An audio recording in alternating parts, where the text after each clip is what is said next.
किसके लिए है? वे जो एक ऑनलाइन बिजनेस चला रहे हैं, वे जो एक मार्केटर हैं, वे जो इंटरनेट की दुनिया में मार्केटिंग करने के नए तरीकों के बारे में जानना चाहते हैं। आज मार्केटिंग का मतलब सिर्फ लोगों को ऐड दिखाना नहीं रह गया है। मार्केटिंग करने के पुराने तरीके आज काम नहीं आते हैं। आज दुनिया ऑनलाइन जा रही है और लोग अपना सारा काम ऑनलाइन ही कर रहे हैं। ऐसे में उन्हीं पुराने तरीकों से बिजनेस के मार्केटिंग करके ग्राहकों तक पहुंचने की कोशिश करना अपने पैसे को नाले में बहाने जैसा है। यह किताब बताती है कि किस तरह से आप इंटरनेट से अपने बिजनेस की मार्केटिंग कर सकते हैं। यह किताब हमें अच्छे वेबसाइट बनाने के से लेकर उसका कंटेंट लिखने तक की सारी जानकारी देती है। साथ ही यह किताब हमें मार्केटिंग की कुछ बेसिक बातें भी बताती है जिसे बहुत से लोग जानते हुए भी अनदेखा करते हैं। अब से 100 साल पहले लोग ऐड करने के लिए न्यूज़पेपर, टीवी या रेडियो का इस्तेमाल करते थे। न्यूज़पेपर, टीवी या रेडियो का इस्तेमाल लगभग हर घर में किया जाता था और जब कंपनियां इसके जरिए अपना ऐड करती थी तो वे ज्यादा से ज्यादा ग्राहकों तक पहुंच पाती थी। लेकिन आज के वक्त में यह तरीका पुराना और बेकार हो गए हैं। आज आपको हर घर में जाकर अपने प्रोडक्ट के बारे में लोगों को नहीं बताना है, बल्कि आपको सिर्फ उन लोगों तक पहुंचाना है जिन्हें आपको प्रोडक्ट की जरूरत है। एग्जाम्पल के लिए, अगर आप बच्चों के डायपर्स बेचते हैं तो आपको हर व्यक्ति को अपने डायपर्स के ऐड दिखाने की जरूरत नहीं है। आपको सिर्फ उन लोगों को अपना ऐड दिखाना है जिनके घर में एक छोटा बच्चा है। लेकिन टीवी, बैनर, पोस्टर्स और न्यूज़पेपर इस तरह की सुविधाएं आपको नहीं देते हैं। अगर आप उनके जरिए अपना ऐड करेंगे तो बहुत कम लोग आपके ऐड में दिलचस्पी लेंगे और उससे भी कम लोग उसे खरीदना चाहेंगे। आज आपको डायरेक्ट रिस्पॉन्स मार्केटिंग की जरूरत है। डायरेक्ट रिस्पॉन्स मार्केटिंग के जरिए आप अपने ऐड सिर्फ उन लोगों को दिखा सकते हैं जिन्हें आपके प्रोडक्ट की जरूरत है और जो उन्हें खरीदना चाहते हैं। इसकी मदद से आप अपना बहुत सारा पैसा, मेहनत और समय बचा पाएंगे, क्योंकि अब आप 1 करोड़ गलत लोगों को ऐड नहीं दिखा रहे हैं, बल्कि सिर्फ उन 10,000 सही लोगों को ऐड दिखा रहे हैं जो आपके प्रोडक्ट को खरीदना चाहते हैं।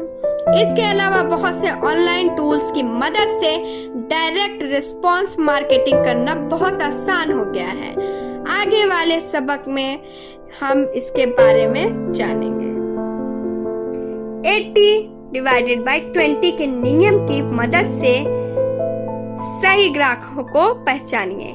80/20 के नियम के बारे में तो आप जानते ही होंगे। यह नियम कहता है कि आपकी जिंदगी में जो आपको 80% नतीजे मिलेंगे वो आपके 20% कामों के फल होंगे। ठीक इसी तरह आपके बिजनेस से आने वाले रेवेन्यू का 80% भाग आपके 20% ग्राहकों से आएगा। आपके बचे हुए 80% ग्राहक आपको सिर्फ 20% रेवेन्यू देंगे।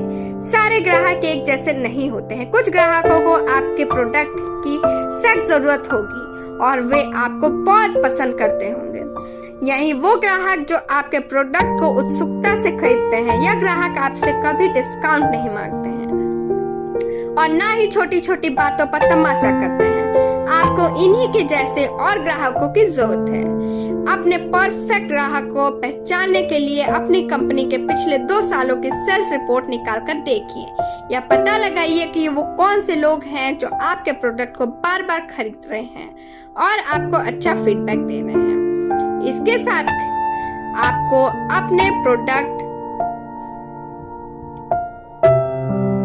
इसके साथ ही यह भी देखिए कि आपके कौन से प्रोडक्ट ज्यादा बिक रहे हैं। अपने इन्हीं खास प्रोडक्ट को आप अपने खास ग्राहकों को बेचने के बारे में सोचिए। साथ ही साथ यह भी पता लगाइए कि पिछले 2 सालों में कौन सा मार्केटिंग कैंपेन सबसे ज्यादा फायदेमंद रहा। यह कैंपेन को स्टडी करके उसे फिर से करने की कोशिश कीजिए। इस तरह से आप सभी ग्राहकों को सही प्रोडक्ट सही तरह से बेचकर ज्यादा मुनाफा कमा पाएंगे। आप अपने प्रोडक्ट को अपने कंपटीशन से अलग बनाकर उसे ज्यादा दाम में बेच सकते हैं। अगर आपके और आपके कंपटीशन के प्रोडक्ट में कोई अंतर नहीं है तो आपका ग्राहक उसे चुनेगा जो सस्ता होगा। इस तरह से बहुत से कंपनियां अपने दाम कम करती रहती हैं और लंबे समय में आपका फायदा नहीं कमाती है। आपको दाम पर नहीं बल्कि वैल्यू पर प्रतियोगिता करनी चाहिए। इसके लिए आपको अपने प्रोडक्ट को अपने कंपटीशन से अलग बनाना होगा। अपने ग्राहकों की उन 10 समस्याओं की लिस्ट बनाइए जो आपका प्रोडक्ट सुलझाता है। इसके बाद यह पता लगाइए कि इन 10 में से वो कौन सी समस्या है जिसके बारे में आपका कंपटीशन बात नहीं कर रहा है। यही वो चीज है जो आपके प्रोडक्ट को अलग बनाएगी। इसे ही यूनिक सेलिंग पॉइंट कहा जाता है। एक बार आपको आपका यूनिक सेलिंग पॉइंट पता लग जाए तो उसे हर जगह हर वक्त इस्तेमाल करना शुरू कीजिए। बहुत सी कंपनियां कुछ समय तक एक यूनिक सेलिंग पॉइंट का इस्तेमाल करती है और उसके बाद वे उससे उब जाती है। इसके बाद वे दूसरे यूनिक सेलिंग पॉइंट का इस्तेमाल करने लगती है। लेकिन अगर आपका यूनिक सेलिंग पॉइंट इस वक्त काम कर रहा है तो आपको इसे इस्तेमाल करते रहना है, भले वो आपका पुराना लगे तो क्या। अगर आप उसे बदलते रहेंगे तो लोग आपसे प्रोडक्ट नहीं खरीदेंगे। इसके बाद हो सके तो लोगों में अपनी एक इमेज बनाने की कोशिश कीजिए। कुछ खास मुद्दों पर बात करना शुरू कीजिए। वो बातें बोलिए जिनसे आप सहमत हैं। आप अपने विचारों को लोगों के सामने रखिए। इससे आप उन लोगों को आकर्षित करेंगे जो आपकी तरह सोचते होंगे और उन लोगों को खुद से दूर भगाएंगे जो आपकी तरह नहीं सोचते होंगे। एक पर्सनैलिटी बनाने से आप अपनी तरह के लोगों को आकर्षित करते हैं। यह लोग आपको पसंद करने लगते हैं और आपके प्रोडक्ट को महंगे दाम पर भी खरीद सकते हैं। इसके अलावा आप यह भी दिखा सकते हैं कि आपका प्रोडक्ट बहुत कम मात्रा में मौजूद है। जब कोई चीज कम होती है तो लोग उसे पाना चाहते हैं और उसके लिए ज्यादा पैसे देना चाहते हैं। अपने प्रोडक्ट की क्वालिटी को बढ़ाइए और उसे सिर्फ कुछ लोगों को बेचने के बारे में सोचिए। इस तरह से अपने प्रोडक्ट की खास बात खोजकर अपनी एक पर्सनैलिटी बनाकर और अपने प्रोडक्ट की क्वालिटी सुधार उसे कम लोगों को बेचने की स्ट्रेटेजी अपनाकर आप अपने प्रोडक्ट के दाम बढ़ा सकते हैं और खुद को प्रतियोगिता से अलग कर सकते हैं। अपनी वेबसाइट को बेहतर बनाने के लिए आपको सीईओ पर ध्यान देना होगा। बहुत से बिजनेस अपनी वेबसाइट को बेहतर बनाने पर ध्यान नहीं देती हैं। उनकी वेबसाइट पर आने के बाद ग्राहक को यह पता नहीं लगता कि वे उनके लिए क्या कर सकते हैं। उनकी वेबसाइट के दूसरे पेज उनके होम पेज से अच्छे से कनेक्टेड नहीं रखते हैं। किस वजह से गूगल उन पेजों को सर्च रिजल्ट में दिखाता है ही नहीं है। इन समस्याओं से बचने के लिए आपको कुछ खास बातों का ध्यान देना होगा। आपकी वेबसाइट का सबसे जरूरी पेज होता है आपका होम पेज। इस पेज से आपकी वेबसाइट के बाकी सारे दूसरे जरूरी पेज जुड़े होने चाहिए। साथ ही इस पेज पर यह साफ साफ लिखा होना चाहिए कि आप उनके लिए क्या कर सकते हैं।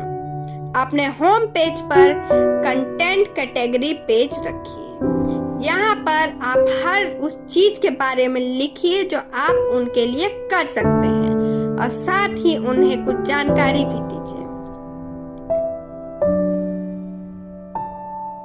साथ ही सारे जरूरी पेजों को अपने होम पेज से लिंक करके रखिए। अगर आपकी वेबसाइट के किसी पेज तक पहुंचने के लिए यूजर को 2 बार से ज्यादा क्लिक करना होगा तो वह पेज गूगल के सर्च रिजल्ट में नहीं दिखेगा। ऐसे में ना के बराबर लोग उस पेज तक जाएंगे और उसके होने या ना होने से किसी को फर्क नहीं पड़ेगा। इसके साथ ही आपको अपनी वेबसाइट को SEO फ्रेंडली बनाना होगा। जब यूजर्स अपनी किसी समस्या को गूगल पर सर्च करते हैं तो वे खास कुछ तरह के कीवर्ड्स का इस्तेमाल करते हैं। आपको अपनी वेबसाइट पर उन कीवर्ड्स का इस्तेमाल करना होगा जिनकी मदद से आपका ग्राहक आपके प्रोडक्ट को ऑनलाइन खोजेगा। आपको ज़रूरी कीवर्ड्स को सही जगहों पर डालना होगा। एग्जाम्पल के लिए मेटा डिस्क्रिप्शन टैग को ले लीजिए। यह वो लाइन होती है जो गूगल सर्च रिजल्ट के लिंक्स के ठीक नीचे दिखाई जाती है। यह आपके बिजनेस के बारे में लोगों को जानकारी देती है। मेटा डिस्क्रिप्शन टैग्स में एक प्राइमरी कीवर्ड लिखिए जो कि बाकी कीवर्ड से ज़्यादा ज़रूरी है। इसकी मदद से आप अपनी रैंकिंग को बढ़ा सकते हैं। इसे प्राइमरी कीवर्ड्स का इस्तेमाल अपने कंटेंट और अपने होम पेज पर बार बार कीजिए। उसे अपने हेडर्स, इमेज, कैप्शन और लिंक टेक्स्ट में भी लिखिए। या मत सोचिए कि सिर्फ ज़्यादा से ज़्यादा बार प्राइमरी कीवर्ड्स का इस्तेमाल कर लेने से आपकी रैंकिंग बढ़ जाएगी। प्राइमरी कीवर्ड को सिर्फ उन जगहों पर इस्तेमाल कीजिए जहां उनकी जरूरत पड़े।